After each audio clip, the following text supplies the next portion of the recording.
घड़ी आनंद है। जिसके हृदय में राम नाम बंद है, उसे हर घड़ी आनंद ही आनंद है। लेकर सिर्फ राम नाम का सहारा, इसे दुनिया से करके किनारा।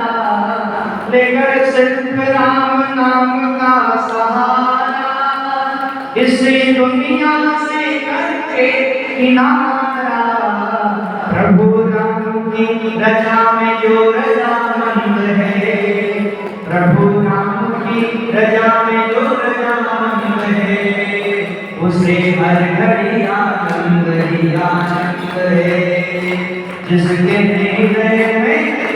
जिसके हृदय में राम नाम बंद है, उसको हर घड़ी आनंद ही आनंद है। बुरी संगत की रंगत से दूर रहे, निंदा चुगली किसी की कभी न करे। बुरी संगत की रंगत से दूर रहे, निंदा चुगली कभी न किसी की करे।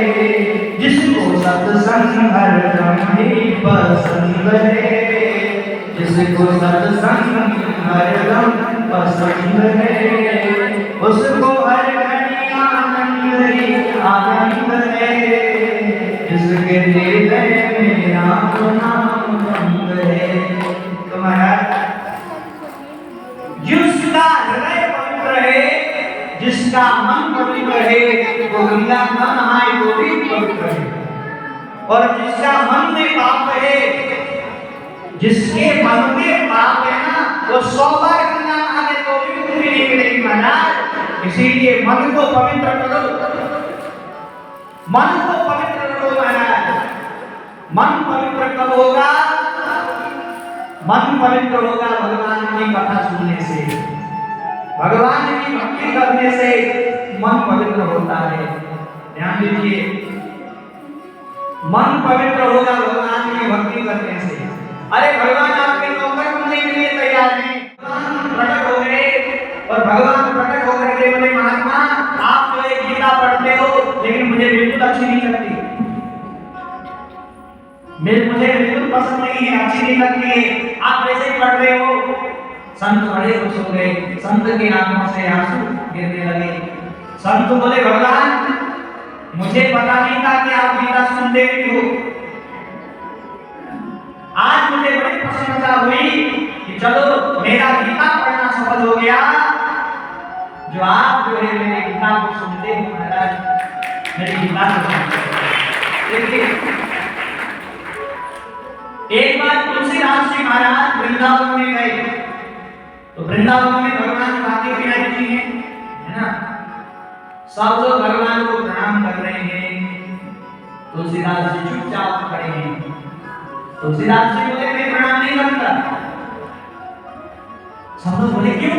बोले महाराज मैं राम का भक्त हूँ, यदि ये बातें प्यारी राम रूप में आ जाए तो मैं प्रणाम करूंगा। कि कहो कहाँ छवि आपकी ओ भलो विराजो नाथ, और तुलसी मस्तक तब झुके जब धन समान देवहा। तुलसीदास जी बोले महाराज मैं भी नाम जब बनेंगे कभी प्रणाम करूंगा। तुलसीदास जी देख रहे हैं कब नाम बनेंगे। कित गोपी कित चंद्रिका कित बालक के साथ, और अपने जन्म के कारण कृष्ण भय करना। और भगवान बाके बिहारी जो है अभिनंदन हो गए, बोले श्याम रामचंद्र भगवान की। तब तुलसीदास जी ने प्रणाम किया। अपने जन्म के कारण कृष्ण भय करना। वृंदावन में मंदिर है महाराज, तुलसी राम दर्शन मंदिर, वहीं पर तुलसीदास जी को राम के दर्शन हुए थे महाराज वृंदावन में। तुलसीदास जी वृंदावन में गए तो वहां सूरदास जी रहते हैं वृंदावन में। सूरदास जी और तुलसीदास जी में विरोध हुआ, झगड़ा हुआ। तुलसीदास जी कहते नहीं राम जी बड़े, और सूरदास जी कहते नहीं कृष्ण बड़े। भाई संतों में होता है, हम लोग कहते नहीं देवी बड़ी, देवी को मानने वाले देवी बड़ी। कोई हनुमान को मानते बोले हनुमान जी बड़े, कोई दुर्गा जी को मानते हैं, वो बोले दुर्गा जी बड़ी, होता है ना सबको। तो तुलसीदास जी बोले देखो महाराज राम जी सबसे बड़े। सूरदास जी बोले महाराज जो अपनी पत्नी को नहीं घूम सका तो कैसे बड़ा। सूरदास जी बोले हमारे कन्हैया गोवर्धन धारी गिरधरधारी। तुलसीदास जी बोले वो मानो बोले। और दोनों में विवाद हुआ, ये संतों का विवाद है महाराज। अब तुलसीदास जी बोले नहीं हमारे राम जी बड़े, और सूरदास जी बोले नहीं हमारे कृष्ण बड़े। दोनों ने कहा गिनने का घटपला लेके बैठ जाएंगे, जिसका पल्ला भारी होगा वही बड़े। घटपला समझते हैं? अब तुलसीदास जी और सूरदास जी दोनों की मीटिंग हुई, बड़ी जनता थी महाराज। तुलसीदास जी और सूरदास जी दोनों बराबर में बैठ गए। तुलसीदास जी ने कहा जय सिया राम। तुलसीदास जी ने क्या कहा? जय सिया राम के बैठ गए। एक पल्ले में तुलसीदास, एक पल्ले में सूरदास। अब सूरदास जी के पास छोटे से लड्डू गोपाल थे। कौन थे? बोलो मां के बिहारी लाल की। सूरदास जी बोले बोलो मां के बिहारी लाल की। अब कहते माने तो सूरदास जी को ऐसे हो गया, और तुलसीदास जी का पल्ला जो है भारी हो गया। तुलसीदास जी बोले देखा तुम हार गए, इसलिए हमारे राम जी सबसे बड़े। अब सूरदास जी को बड़ी गुस्सा आई। सूरदास जी गए माया भगवान के पास रोते रोते और बोले बेइज्जत करवा दी मेरी। भगवान बोले सुनो, बोले नहीं सुना आपने, तुलसीदास जी से मुझे हरवा दिया। भगवान बोले सुनो तो सूरदास सुनो, तुलसीदास जी ने किसको बुलाया पहले बोल। बोले सीताराम। अब बताओ सीता, राम और तुलसीदास कितने हो गए? 3। और तुमने केवल लड्डू गोपाल जी को लेकर बैठ गए। अब बताओ मैं तुम भी राधा कृष्ण बोलते तो तुम्हारे भी 3 उनके भी 3 बराबर होता, लेकिन तुमने केवल लड्डू गोपाल को बुलाया। इसीलिए गौरी शंकर, गौरी शंकर, सीता राम, राधे श्याम, ये बात है। अकेले कृष्ण नहीं, लक्ष्मी, अरे बोलो ना, लक्ष्मी नारायण, सीता राम, राधे श्याम, केवल कृष्ण का नहीं, राधा के सहित कृष्ण का ध्यान करना चाहिए महाराज। विष्णु के सहित लक्ष्मी का ध्यान करना चाहिए, गौरी के सहित शिव की पूजा करनी चाहिए, तभी भगवान प्रसन्न होते हैं। अकेले भगवान की पूजा नहीं।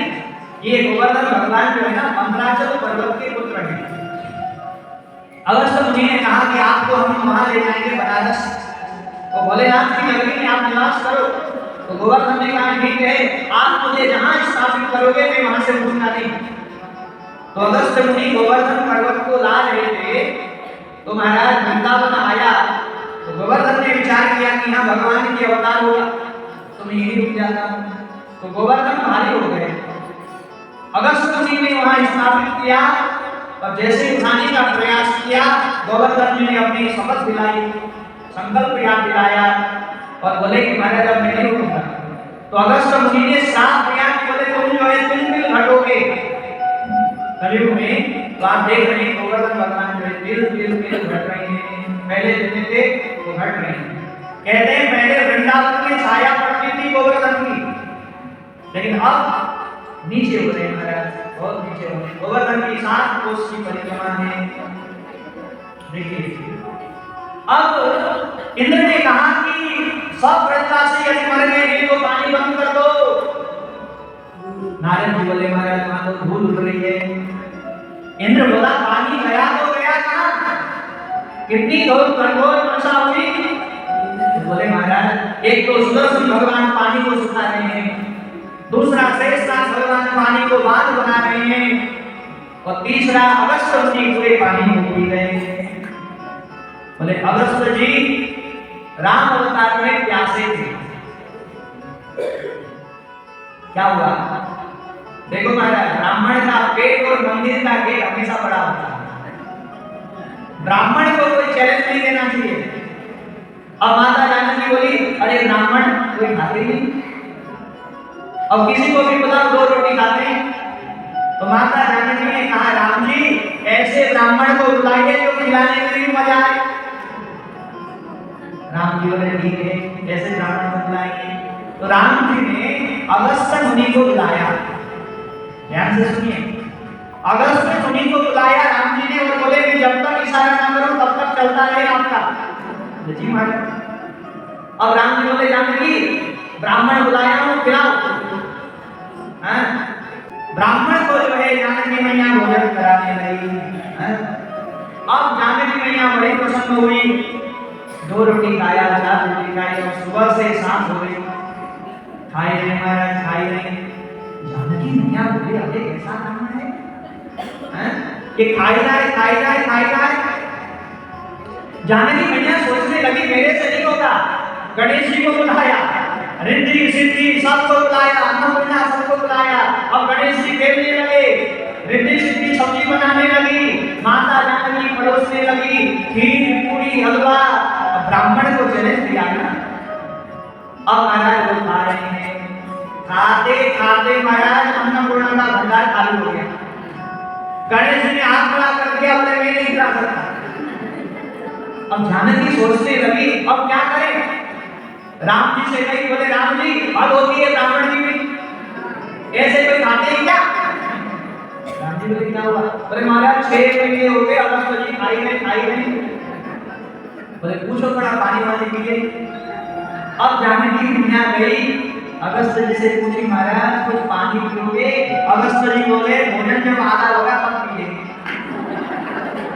इसका मतलब हमें भोजन आधा भी नहीं हुआ है। राम जी से बोली जानकी, बोले कैसे ब्राह्मण को बुलाया है। अब राम जी ने इशारा किया, राम जी बोले अगस्त्य जी अब दिया तो समाप्त करिए। अब महाराज राम जी बोले अरे जानकी जाओ जाके अगस्त्य जी को तुलसी पत्र दे दो।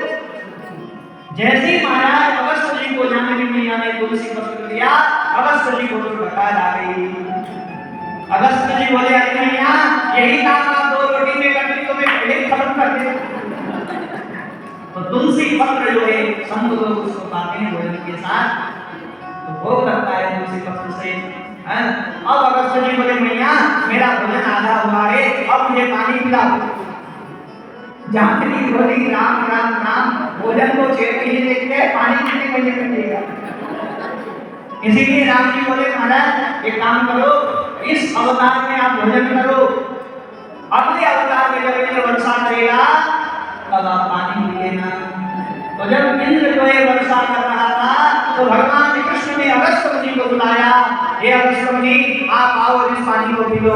तो इंद्र ने जो वर्षा की थी उस पानी को अगस्त्य जी पी गए। बोले भक्तवत्सल भगवान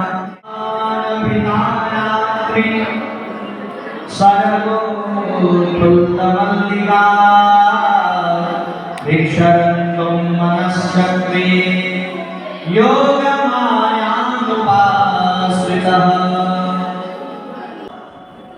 शरद पूर्णिमा की रात्रि कैसी रात्रि है। सर्वोत्तमल्लिका, चंद्रमा प्रकाशित है और यमुना कलकल बह रही है, कमल के पुष्प खिले हुए हैं। ऐसी सुंदर रात्रि में भगवान ने देखा, अपने मन में सोचा कि मैं इस रात्रि में गोपियों के साथ में नृत्य करूंगा। ऐसा भगवान ने सोचा। गोपी मतलब क्या, जो अपनी इंद्रियों से भगवान कृष्ण की सेवा करे, आंखों से भगवान का दर्शन करे, कानों से भगवान की कथा सुने, मुख से भगवान का नाम ले, वो गोपी।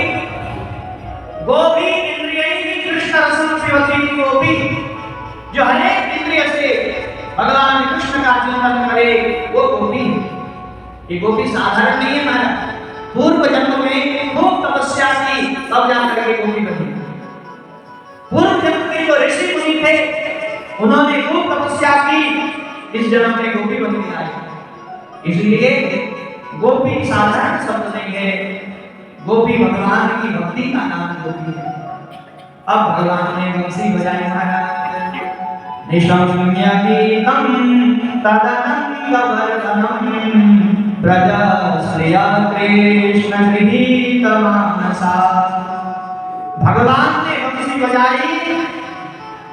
अब जैसे ही गोपियों ने भगवान की बंसी को सुना, तो सुनिए माता जी, जो गोपी जिस काम को कर रही थी उस काम को छोड़ दिया।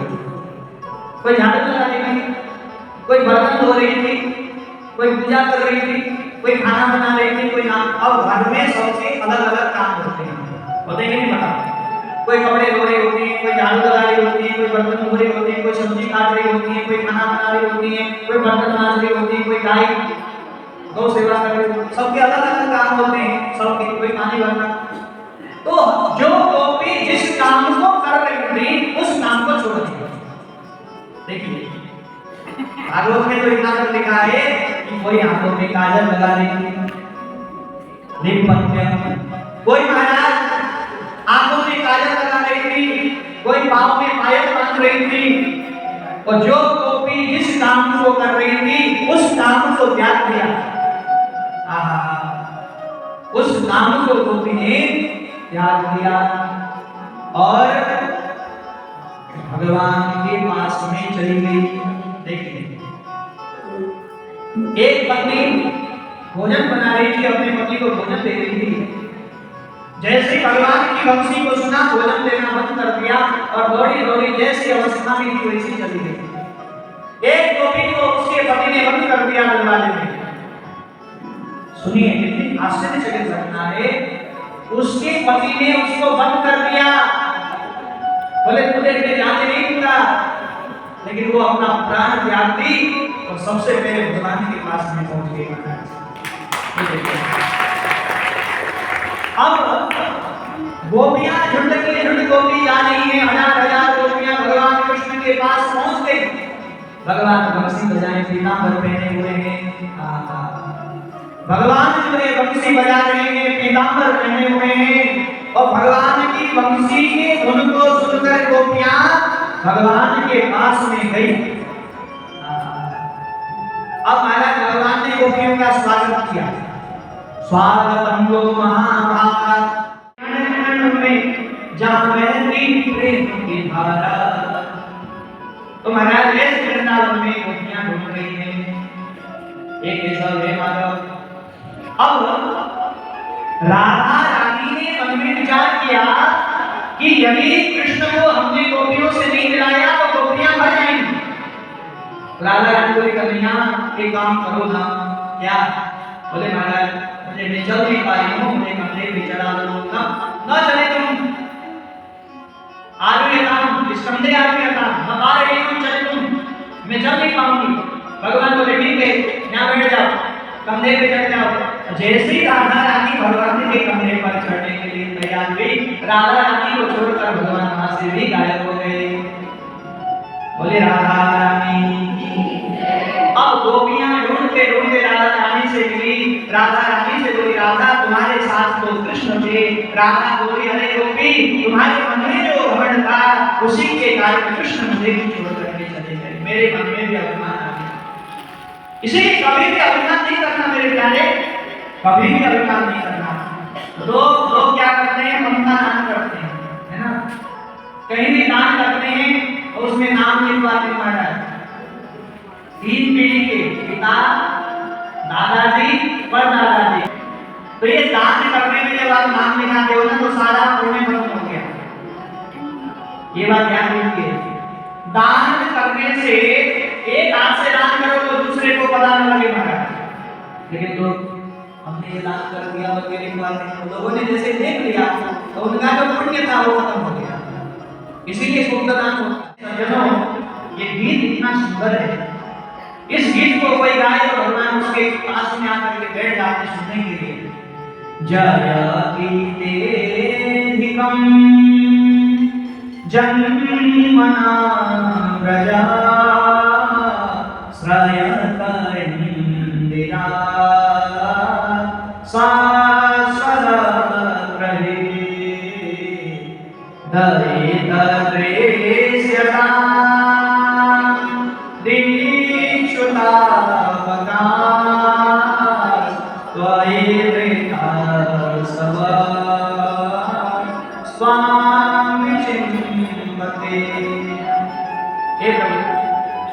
जब से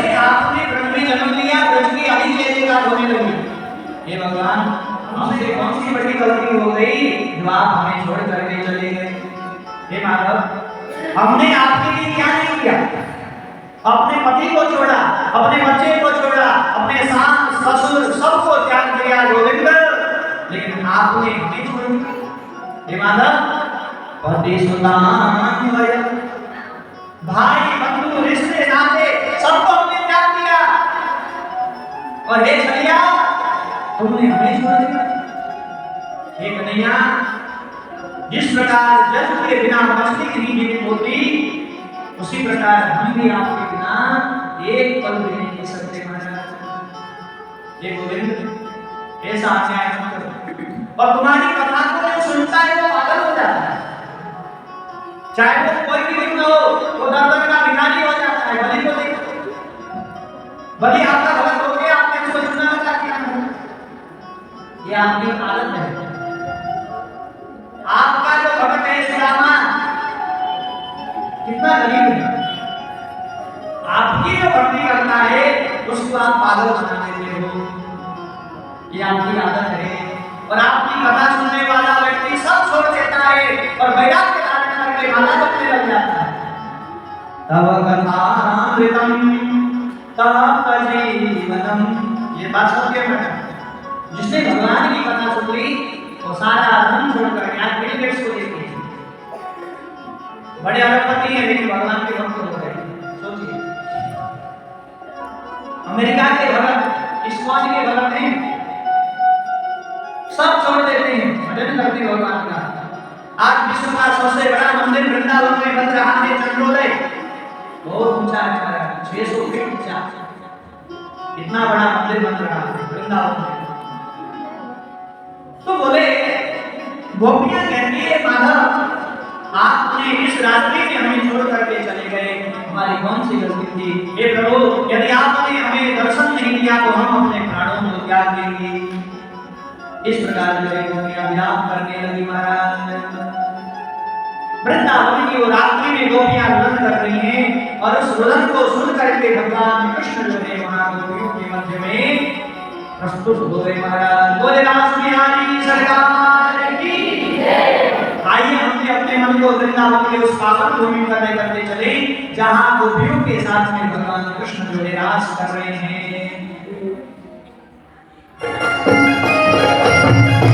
सभी लोग नृत्य करते हुए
राजा परीक्षित बोले, सुखदेव भगवान ये बताओ कि भगवान कृष्ण जो है धर्म की रक्षा के लिए आए हैं और यहाँ गलबैया डाल करके नाच रहे हैं। राजा परीक्षित को भाव देखकर सुखदेव भगवान तो आश्चर्यचकित हो गए। सुखदेव भगवान को लगा कहीं मैंने अपात्र को तो कथा नहीं सुनाई। सुखदेव भगवान कहते, परीक्षित ये तुम प्रश्न कर रहे हो? परीक्षित बोले, महाराज मैं क्या करूं, जनता पूछ रही है, सब लोग पूछ रहे हैं। तो सुखदेव भगवान कहते, परीक्षित भगवान धर्म की रक्षा के लिए आते हैं और भगवान कृष्ण जो करने वाली है, मुख में राम और हाथ में काम, क्या जीवन में वही सफल है जिसके हाथ में काम है और मुख में राम है। महाराज वही जीवन में सफल है। काम करते चलो, नाम जपते चलो, कर्म भी करो, फल की चिंता मत करो। अच्छा कर्म करोगे तो फल अच्छा मिलेगा और बुरा कर्म करोगे तो अभी भोगना पड़ेगा। कलयुग है महाराज, यहाँ भोगना पड़ता है। सामर्थ्यम न दोषाय, समर्थ को नहीं दोष गोसाई, रवि पावक सूर्य सरी की नानी। सूर्य जिसको भी जला देता है, सूर्य के पास कोई जाए वो जल जाएगा। अग्नि के पास जो जाएगा वो जला देगा। विष को जो पिएगा वो मर जाएगा। तो इसमें विष का दोष नहीं है। पानी में कोई गिरेगा नदी में तो मर जाएगा, इसमें नदी का क्या दोष? वो सामर्थ्य है। इसीलिए भगवान सामर्थ्यशाली हैं, भगवान में कोई दोष नहीं है, भगवान में कोई दोष नहीं है। तो सुखदेव भगवान ने कहा, परीक्षित अब तुम आगे की कथा सुनो। कंस को मालूम हुआ कि कृष्ण और बलराम जो है वृंदावन में हैं, तो कंस ने अक्रूर को लेने के लिए भेजा। अक्रूर भगवान को लेने के लिए गए। अक्रूर जी भगवान को लेने के लिए वृंदावन में गए। नंद बाबा यशोदा ने अपने मां जगह से बेटी पूजा भगवान के लिए चंदन का कटोरा लेकर के जा रही थी। देखिए, चंदन ब्राह्मण को लगाना चाहिए, मस्तक पर चंदन रहना चाहिए। पूजा मिली, भगवान को चंदन लगाया तो उसकी जो पूजा की जो कुरूपपन था भगवान ने इसको सुंदर बना दिया। और आगे बढ़े भगवान, जहां पर महाराज धनुष रखा हुआ था, भगवान धनुष यज्ञ में गए और एक प्रत्यंचा चढ़ाई, भगवान ने धनुष को तोड़ दिया। अब जैसे धनुष टूटा, कंस की कानों में खबर गई, बोले किसने धनुष तोड़ा? लोगों ने कहा कृष्ण ने। अब तो महाराज परशुराम जी का दिया हुआ धनुष कंस के पास था और परशुराम जी ने कहा, बोले इस धनुष को कोई तोड़ नहीं सकता और जो धनुष तोड़ेगा वो तुझे छोड़ नहीं सकता। कंस तो डर गया। भगवान आए रंगमंच में, वहां एक हाथी था, कुबलया पीड़ नाम का हाथी। भगवान ने उसको गिरफ्तार किया और भगवान सीधे कृष्ण और बलराम के साथ भगवान रंगमंच पर गए, जहां कंस राजा के आसन में बैठा हुआ था। कंस ने कृष्ण को देखते ही आदेश दिया, बोले चाणूर कुश्ती, हे मल्ल पहलवान, इससे युद्ध करो। भगवान ने चाणूर और कुश्ती को मल्ल युद्ध में परास्त किया। सब कौशल गदाधर जितने भी थे सबको भगवान ने एक एक मुक्का मारा, सबका उद्धार हुआ। और छलांग भगवान ने लगाई और छलांग लगा करके भगवान सीधे कंस के आसन पर पहुंचे और भगवान ने कंस के केस को पकड़ा। केस पकड़कर भगवान ने कंस को खींचा। कंस घबराया, बोले प्रभु मेरे बाल छोड़ दो। भगवान बोले याद कर मूर्ख, तूने मेरी मां का बाल खींचा था ना, बाल खींचने से कितना दर्द होता है आज तुझे पता चला। जाके पग नहीं फटे पिलाई, सो कहां जाने पर पिलाई। जिसके पाँव में छाले नहीं, वो नहीं जानता कि पाँव में कितना दर्द होता है, कांटा लगने से कितना दर्द होता है महाराज। पाँव में यदि कांटा लग जाए तो वो चल नहीं पाता। तो भगवान कहते हैं, अरे कंस तूने मेरी माँ को केस पकड़ा था, आज भगवान ने प्रक्रिया के सम चलत किरीटम, उसके कुंडल को पकड़ा, केस को पकड़ा और कान को पकड़ करके भगवान ऐसे घसीटते हुए उसको ले आए। और भगवान को बड़ा क्रोध आया, बोले कंस तूने मेरी माँ को बहुत कष्ट दिया रे, मैं तुझे नहीं छोड़ूंगा। ऐसा अट्टहास करते हुए भगवान ने प्रहार किया कंस की छाती पर। कंस मर गया महाराज। बोले कंस मर्दन भगवान। ऐसे भगवान कृष्ण ने कंस का वध किया। अपने माता पिता को जेल से भगवान ने छुड़ाया और अपने माता पिता को भगवान प्रणाम कर रहे हैं। प्रातः काल उठ के रघुनाथा, माता पिता गुरु नाम ही माथा। इसीलिए हमारे सनातन धर्म में प्रणाम शब्द है। क्या है? नमस्कार, प्रणाम। अल्पकाल विद्या सद्वाई, अल्पकाल में ही सारी विद्या गई। अब हमें विवाह में भगवान का कराना है। भगवान ने मरे हुए गुरुपुत्र को ला करके अपने गुरुजी को प्रदान किया, यमलोक से छुड़ाया। ऐसे ऐसे अद्भुत कार्य भगवान ने किए। उद्धव का प्रसंग है, उद्धव वृंदावन में गए और गोपियों को समझा रहे हैं। लेकिन महाराज गोपियां ऐसे भाव में बोधो सुधो हे गयो सुन गोपन के बोल, ज्ञान बजाए नंदमी और प्रेम बजायो ढोल। उद्धव का ज्ञान समाप्त हो गया और उद्धव जो है प्रेमी भक्त बन गए। प्रेम, देखिए भगवान प्रेम से मिलते हैं, भगवान ज्ञान से नहीं मिलते। कितना भी पढ़ लो, भगवान तो भक्ति से मिलते हैं, भगवान तो प्रेम से मिलते हैं। देखिए भगवान जो है व्याधस्याचरणं, ये व्याध जो था 6 महीने नहाता नहीं था, फिर भी भगवान मिले। ध्रुव जी 5 वर्ष के थे, फिर भी भगवान मिले। हाथी पढ़ा लिखा नहीं था, फिर भी भगवान मिले। कुब्जा आयाति उदत्र रूपमधिकम, कुब्जा कौन सी? रूपवती थी, फिर भी भगवान मिले। किम तत् सुदाम्नो धनम, सुदामा कौन से अमीर थे? तो भगवान कब मिलते हैं? बोले भगवान तो प्रेम से प्रकट होई में जाना। भगवान ना फूल चढ़ाने से मिलते, ना अगरबत्ती जलाने से मिलते, ना माला पहनाने से मिलते। भगवान कब मिलते हैं? बोले महाराज 2 आंसू प्रेम के गिरा दो, भगवान तुरंत मिल जाते हैं महाराज। ये तो प्रेम की बात रे बोलो, बंदगी तेरे बस की नहीं है। यहाँ सर दे के होते हैं सौदे, आशिकी इतनी सस्ती नहीं है। बोल भक्त वत्सल भगवान की। अब आइए हम भगवान के विवाह की ओर आगे बढ़ते हैं। कंस की 2 पत्नियां थी, अस्थि और प्राप्ति।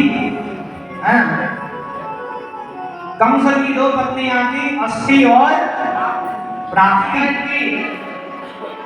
जरासंध क्रोधित हो गया, भगवान पर चढ़ाई कर दी मथुरा में। 17 बार भगवान ने उसको हराया, लेकिन लास्ट में जरासंध ने ब्राह्मणों को बंदी बनाया और ब्राह्मण की रक्षा के लिए भगवान उस युद्ध को हार गए। और जरासंध से युद्ध हार करके भगवान सीधे द्वारिका में गए। कहाँ गए? द्वारिका में। वर्तमान में गुजरात में द्वारिका है, वहां भगवान गए। तो मथुरा और द्वारिका का संबंध है। बोले द्वारिकाधीश भगवान की। बलराम जी का विवाह रेवती के साथ में संपन्न हुआ। अब कृष्ण भगवान के विवाह, कितने विवाह हुए भगवान के? अरे बोलो ना, 16,108। हाँ, राम राम राम। हम तो एक पत्नी को पालने में जीवन बीत जाता है, और भगवान के कितने शादी हुए?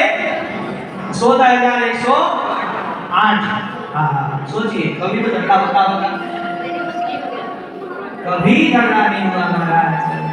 हाँ, एक भीष्मक नाम के राजा हुए। भीष्मक नाम के राजा हुए, उनके 5 बेटे थे और एक कन्या थी जिसका नाम था रुक्मिणी। अब रुक्मिणी का जो भाई था ना, वो रुक्मिणी का भाई अपनी बहन का विवाह एक पापी शिशुपाल से करना चाहता था, लेकिन रुक्मिणी नहीं मानी। रुक्मिणी बोली, भाभी मैं विवाह करूंगी तो केवल कृष्ण से, और दूसरे से विवाह नहीं करूंगी। तो भाभी ने कहा, आप कृष्ण को प्रेम पत्र लिख दो। और रुक्मिणी भगवान को पत्र लिख रही है। सुनिए कैसा पत्र है, बड़ा सुंदर पत्र है हमारा, चिट्ठी। आजकल तो चिट्ठी का जमाना गया, मोबाइल का जमाना आया। रुक्मिणी भगवान को पत्र लिख रही है और भगवान आज रुक्मिणी को लेने के लिए आ रहे हैं। आज सखियां जो है रुक्मिणी को जो है हाथ में मेहंदी लगा रही हैं। कौन कौन कृष्ण नाम की मेहंदी लगाना चाहते हैं, हाथ उठाओ। सब लोग लगाना चाहते हो कृष्ण नाम की मेहंदी? तो आइए हम भी भगवान कृष्ण के नाम की मेहंदी हम लोग लगाते हैं। रुक्मिणी की सखियां भगवती रुक्मिणी को मेहंदी लगा रही है महाराज।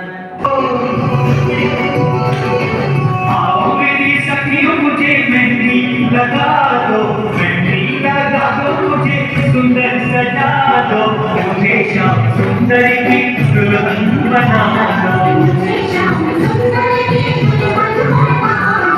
आओ मेरी सखियों मुझे मेहंदी लगा दो, मेहंदी लगा दो मुझे, सुंदर सजा दो मुझे, श्याम सुंदर की दुल्हन बना दो।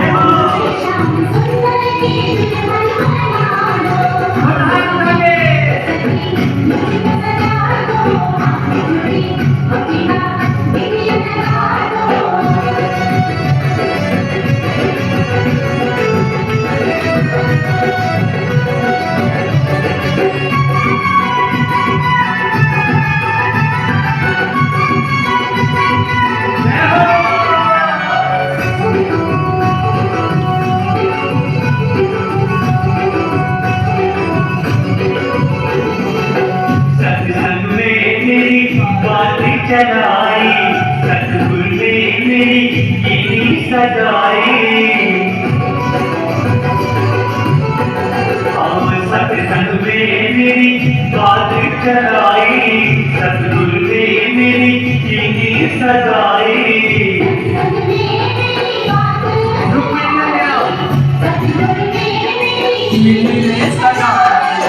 सत्संग में मेरी बात चलाई, सतगुरु ने मेरी जिंदगी सजाई। उनको बुला के हथेली बातों करा दो, उनको बुला के हथेली बातों करा दो मुझे, श्याम सुंदर की दुल्हन बना दो मुझे, श्याम सुंदर की दुल्हन बना दो।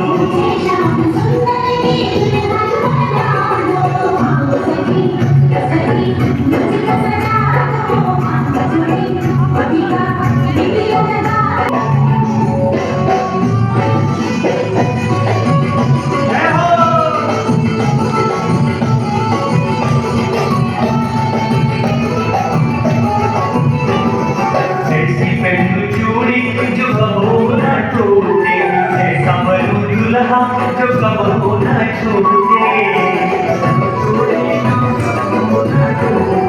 ऐसी पहलू चूड़ी जो कबो न छूटे, ऐसा बरू दुल्हा जो कबो न छूटे। पीतांबर पहने हुए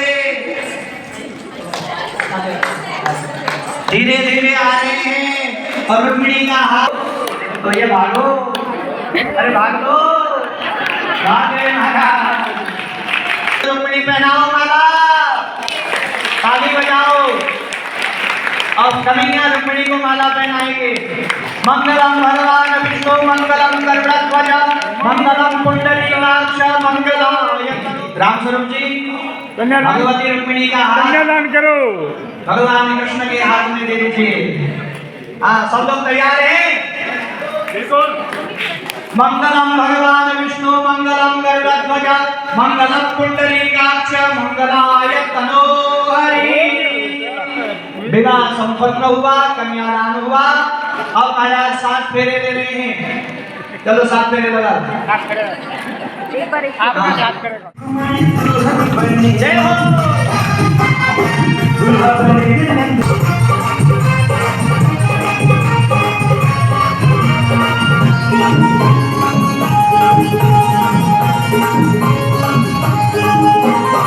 रुक्मणी पहनी है सतरंगी साड़ी, रुक्मणी पहनी है सतरंगी साड़ी, रुक्मणी पहनी है सतरंगी साड़ी, पीतांबर नंद लाल रुक्मणी दुल्हन बनी,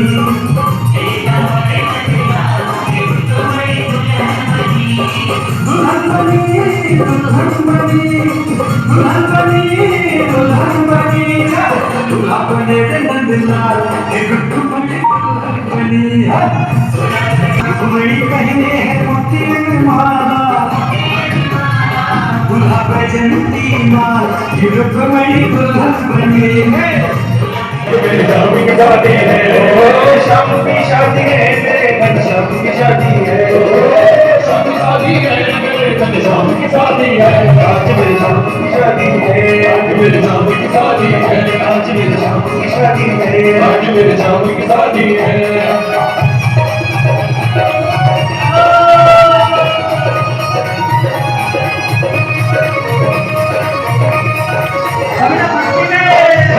खूब जोड़ी कृष्ण कुमारी की जोड़ी, खूब जोड़ी कृष्ण कुमारी की जोड़ी, खुशी से नाचे है मन मेरा सजनी को साजन, खुशी से नाचे है मन मेरा सजनी को साजन। आज मेरी शाम की शादी है, आज मेरी शाम की शादी है, ओ शाम की शादी है, मेरे घर शाम की शादी है, ओ शाम की शादी है, मेरे घर शाम की शादी है, आज मेरी शाम की शादी है, आज मेरी शाम की शादी है, आज मेरी शाम की शादी है।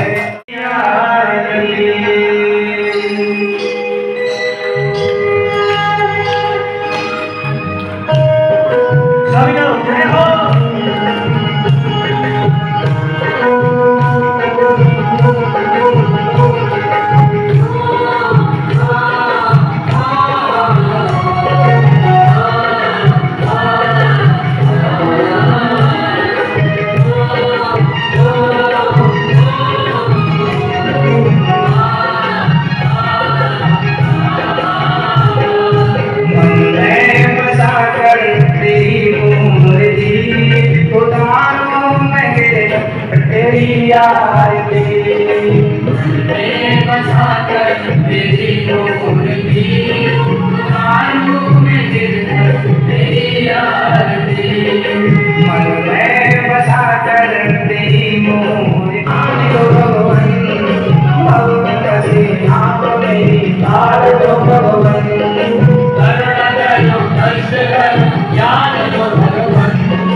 ज्ञान